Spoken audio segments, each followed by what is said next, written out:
Permítanme presentarles a Julio Prada, que es el director general de Inventa. Julio es ingeniero en informática por la Universidad Autónoma de Barcelona y ejerce como profesor en la Escuela de Negocios EADA.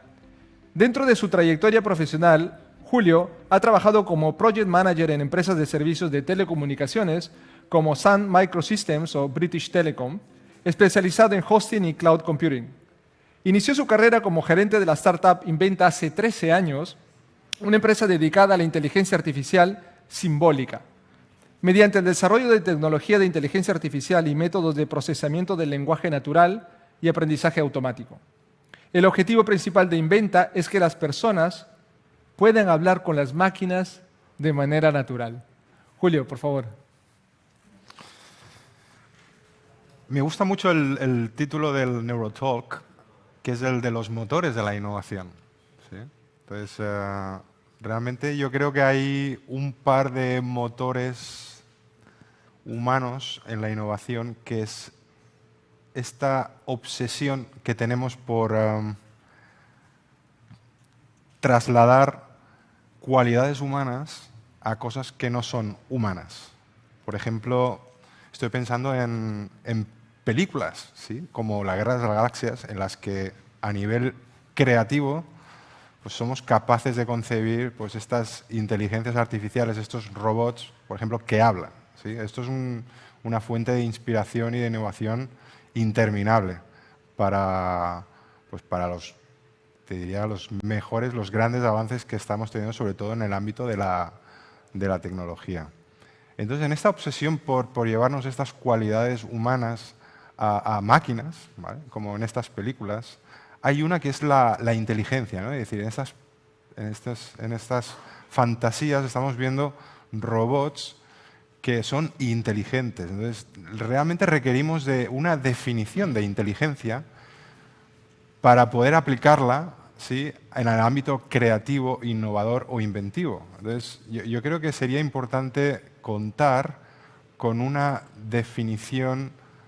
buena definición de lo que es inteligencia. Entonces, realmente hay muchas, puedes ir a internet, puedes encontrar muchas, pero a mí hay una especialmente que me gusta mucho, que es más que definición, es la clasificación que hace Howard Gardner de los tipos de inteligencia del ser humano.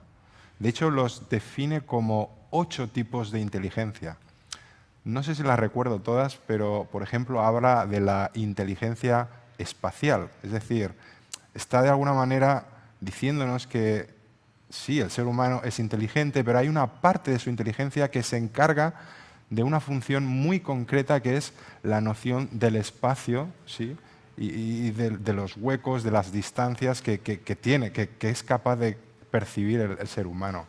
Por mencionar otros tipos de inteligencia, por ejemplo, está la inteligencia intrapersonal, interpersonal, la inteligencia lógico-matemática, que es la capacidad de cálculo del ser humano, y obviamente la que más me interesa y a lo que más me enfoco profesionalmente es la inteligencia lingüística. Antes de profundizar en la inteligencia lingüística, me gustaría hablar de la inteligencia matemática, porque el doctor mencionaba que uno de los mayores impactos o de los mayores hechos relevantes en su carrera fue el contar con una máquina de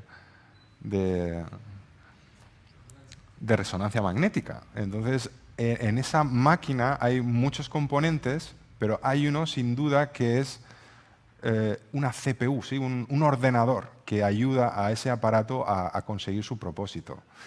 De hecho, hay una cita de Steve Jobs que menciona que él está convencidísimo que si hoy mirásemos hacia atrás, de los hechos más relevantes de la humanidad, el construir computadoras sin duda va a ser, si no uno de los más importantes, el más importante. Y yo estoy de acuerdo. De hecho, el doctor lo confirma con la relevancia del aparato de resonancia magnética, porque seguramente sin esos avances computerizados, sin esa innovación, seguramente no hubiese sido posible.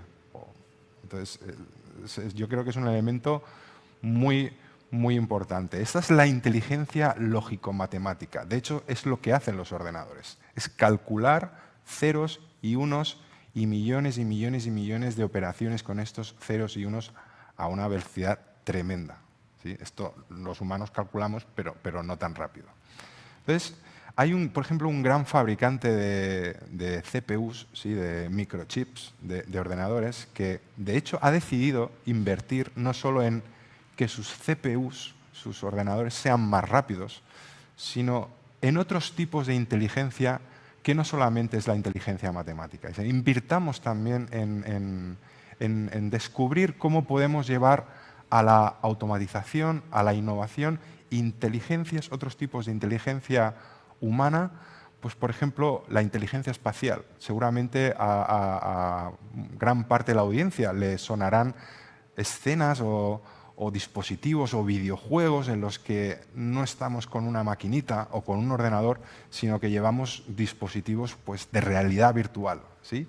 Y cómo diversas cámaras son capaces de controlar nuestros movimientos y reproducirlos a través pues, de o sea, cómo es posible que una cámara pueda calcular esos espacios, esos movimientos y trasladarlo, por ejemplo, a los movimientos de un maniquí o un personaje.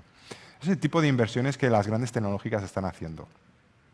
En nuestro caso, hemos apostado por invertir en un tipo de inteligencia que consideramos que es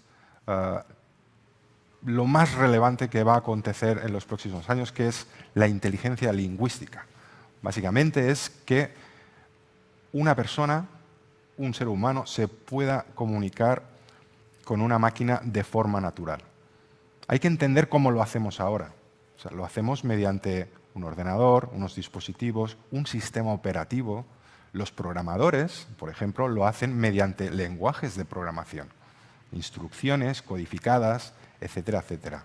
Pero lo ideal, el sueño, la innovación, el invento sería poder comunicarte con una máquina simplemente diciéndole lo que quieres y que la máquina te entienda y que actúe en consecuencia. Y es un poco a lo que nosotros nos dedicamos. Lo que pasa es que la verdad es que no hemos partido de cero. O sea, realmente tienes que partir de una teoría y a partir de esta teoría pues, ver si la puedes llevar a la práctica. Y parecerá increíble, ¿sí? En el siglo XXI en el que estamos, pero los mayores avances que se ha hecho en teoría de la lingüística computacional, de la disciplina de la inteligencia artificial que se encarga de entender o de explicar los mecanismos lingüísticos aplicados a ordenadores, se ha hecho en los años 80, durante la Guerra Fría. ¿Sí? En aquella época, pues básicamente, tanto el gobierno americano como el bloque soviético lo que hacían era tener cantidades ingentes de información que interceptaban los espías. Material de todo tipo, planos, especificaciones, manuales, mensajes. ¿Y qué necesitaban para poder entender esos mensajes? Pues necesitaban traductores. Pero los traductores en aquella época eran personas que estudiaban, que entendían dos idiomas y que los pasaban de uno al otro. Entonces, ¿qué sucedió? Que se quedaron sin traductores. Ya no hay más traductores que contratar. Bueno, ¿y ahora qué hacemos? Bueno, pues en el bando americano, un señor que se llama Chomsky, que empezó a definir y a tratar de escribir y teorizar cuál sería el modelo apropiado para la automatización de las traducciones. ¿Sí? Y para ello se enfocó sus teorías relacionadas con el lenguaje natural, que por resumirlo, básicamente se basa en un modelo gramatical. ¿Sí? Aquello que hacíamos en la escuela, que nos ponían la frase en la pizarra y teníamos que ir marcando sujeto, predicado, complemento directo. Bueno, es un modelo, ¿sí? Un modelo perfectamente válido. Pero, ¿qué ocurría en el otro bando, en la URSS? Ahí había otro señor que se llama Igor Melkuk, que él realmente a la hora de pensar en una máquina con capacidad de traducción automática, dijo que no, que esto de los modelos gramaticales, esto va a ser muy difícil de implementar, ¿sí? Como un mecanismo automático. Él definió un sistema, una teoría que se llama la teoría del texto-sentido, que lo que viene a decir es que en realidad los humanos somos capaces de comunicarnos entre nosotros sin un modelo gramatical, sino lo único que necesitamos son funciones léxicas. Y esas funciones léxicas son inherentes a nuestra inteligencia y a nuestro cerebro. Entonces, por poner un ejemplo, si yo escucho a una persona que es inglesa, que está intentando hablar castellano y me dice que le ha mordido un mosquito, gramaticalmente esa frase es incorrecta porque los mosquitos no muerden. Los mosquitos en castellano pican, ¿sí? Pero yo he entendido perfectamente lo que quiere decir esa persona. Es decir, hay una función léxica entre morder o picar y mosquito que aunque me la haya cambiado o me haya puesto una que en mi cerebro no tiene sentido, es una función de tipo operativo, ¿sí? Que es que este mosquito hace esto aquí. Hace que yo entienda el sentido de la frase de esta persona. Lo mismo sucede con otros ejemplos, por ejemplo, con conducir, ¿sí? Nosotros conducimos coches y montamos motos. Lo mismo pasa en inglés, ¿sí? Tú puedes hacer un drive a car o un ride a motorbike. Pero si tú dices, yo conduzco una moto, no es muy correcto, no suena muy bien, pero sé perfectamente lo que quiere decir. Entonces, esto es un ejemplo de una función léxica. Como estas hay 70, y básicamente el señor Igor McCook lo que decía en su teoría es que si alguien es capaz de cada una de estas 70 funciones léxicas escribir un algoritmo en una máquina, tendríamos la máquina perfecta de traducción. Y a eso es a lo que se dedicaban en los años 80. Con el fin de la Guerra Fría vino uno de los primeros inviernos, ¿sí?, de lo que es la lingüística computacional, ¿sí? Es como el Juego de Tronos, ¿no? Llega un invierno, todo se para, todo el mundo encerrado, se queda todo congelado. Luego, estos inviernos se han ido descongelando a lo largo de los años y han habido diversos intentos en la humanidad de, gracias a los avances en computación, ¿sí?, retomar todo el tema de la inteligencia artificial. Luego, en los años 90, fue la época dorada para lenguajes de programación tipo Lisp, etcétera, etcétera, pero que después, por capacidad de computación, pues se quedó un poco congelado. Vino otra vez otro invierno y se dejó aparte durante un tiempo hasta más adelante. Ahora, por ejemplo, lo que tenemos es una capacidad computacional brutal, ¿no? Tenemos empresas tipo Google o Amazon que tienen ordenadores en todo el mundo y que es increíble la potencia, también es increíble lo que gastan en electricidad y el impacto medioambiental. Pero es verdad que la capacidad computacional hoy en día es brutal. Por lo tanto, se están dando unas condiciones idóneas en las que no solo teoría, sino elementos prácticos y físicos nos permiten descongelarnos de nuevo de este invierno de la inteligencia artificial y volver a abordar estos retos, olvidarnos del pragmatismo e intentar seguir esas creaciones, esos sueños, esas ideas que hay en las películas, ¿sí? Intentar dedicarnos a que, por ejemplo, una máquina, un ordenador, pueda hablar con una persona. Esto traducido esto es un poco a nivel de sueños, ¿no? De innovar, de lo que quieres, del antipragmatismo, pero en el fondo hay que conseguir un objetivo, ¿sí? Un objetivo concreto. No podemos ponernos a soñar y no conseguir nada. Entonces hay que proponerse lo que nosotros denominamos un caso de uso, ¿sí? El caso de uso que a nosotros nos gusta es el de la atención al cliente, ¿sí? La atención al usuario, los call centers, ¿no? A eso que no nos gusta llamar. ¿Por qué? Porque tenemos la persona, hola, buenos días, ¿qué le pasa? Lo odiamos. Entonces, ahí hay una crítica que yo quiero hacer, que es que odiamos a los contact centers, no nos gusta llamar, pero todo esto es culpa nuestra. Porque nosotros hemos decidido poner seres humanos, ¿sí?, a hacer una tarea repetitiva. Entonces, para nosotros es un escenario perfecto de ser completamente automatizado. Donde hay esas personas que no aportan valor a esas llamadas de atención al cliente, lo que tenemos que hacer es quitarlas, ¿sí?, poner robots y que esas personas realmente puedan hacer tareas de valor. Es decir, Un ordenador hoy en día pues, no puede componer una canción, no puede dibujar un cuadro, no puede escribir un libro. Entonces, esas son tareas que la inteligencia humana, ¿sí?, hoy en día puede desempeñar y que no tiene el por qué ser automatizadas. Pero el atender una llamada telefónica para resolver un problema, porque siempre son los mismos problemas, eso no, ahí el ser humano no aporta valor. Con lo que eso es culpa nuestra, el tener esos servicios que siempre criticamos de atención al cliente por querer poner personas ahí. Y es un poco del fundamento de la automatización, a la que detectamos que en un escenario es susceptible de ser automatizado, es donde ahí la creatividad y la innovación del ser humano se acelera. Y ahí es donde nosotros estamos trabajando. O sea, realmente somos capaces de poner robots que entienden los problemas de las personas e intentan buscar en una base de conocimiento cuál es la mejor solución, la mejor respuesta y dársela al usuario. Y dársela en tiempo récord y dársela en cualquier día del año, a cualquier hora, en fin de semana, por el día, por la noche, y que no te hagan llamar a unas horas o no te puedan atender porque las líneas están ocupadas. Es un poco a lo que nos dedicamos.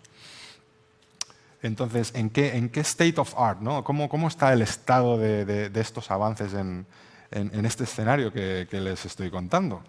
Pues realmente estoy convencido de que para el año 2022 las grandes empresas de todo el mundo, IBEX, Forbes, tendrán automatizadas de esta manera sus centros de atención al cliente en un 80%.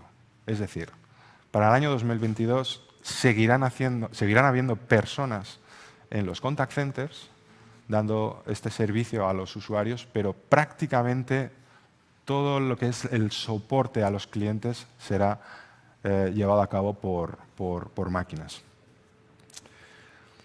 Si tuviese que hacer algún tipo de predicción de hacia dónde va toda esta tecnología, todos estos avances, hay un test que mide la inteligencia artificial, lo inteligente que es, que se definió hace muchos años, que es el test de Turing, ¿sí? Para el que no conozca el test de Turing, básicamente consiste en poner una persona delante de diversos ordenadores y básicamente lo que hace es escribir a estos ordenadores preguntas o conversaciones y el ordenador le va contestando.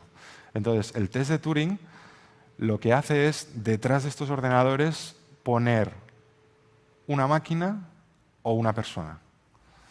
Y realmente el test de Turing consiste en que cuando la persona ha hablado con esos ordenadores sin saber si lo que hay detrás es un robot o una máquina, tiene que saber discernir de este es un robot, este es una máquina, este es un robot y este es una máquina. Entonces, a día de hoy, año 2020, no hay ningún sistema, ningún software, ninguna máquina que haya pasado el test de Turing.